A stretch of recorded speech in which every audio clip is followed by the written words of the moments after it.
अस्सलाम वालेकुम, मैं हूँ अरशद खान। इस वक्त मैं इकरा नेशनल यूनिवर्सिटी में मौजूद हूँ और इस यूनिवर्सिटी में यूरोपियन फ़िल्म फेस्टिवल का इनेकाद किया गया है।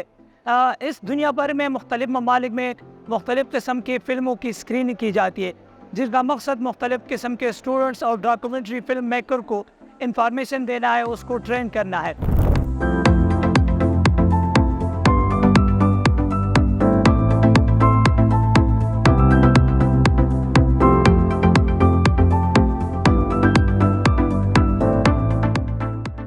लेकिन इनके मकासद में एक मकसद ये भी होता है कि दुनिया की मुख्तलिफ़ यूनिवर्सिटी में इस किस्म की इवेंट्स के बाद मुख्तलिफ़ स्टूडेंट्स को स्कॉलरशिप अपॉर्चुनिटी भी दी जाती है। इनके दूसरे मकासद में से एक मकसद ये भी है कि इस किस्म की फ़िल्म स्क्रीनिंग के ज़रिए मुख्तलिफ़ थीम्स, मुख्तलिफ़ टॉपिक्स को आवाम में अवेयरनेस फैलाई जाती है।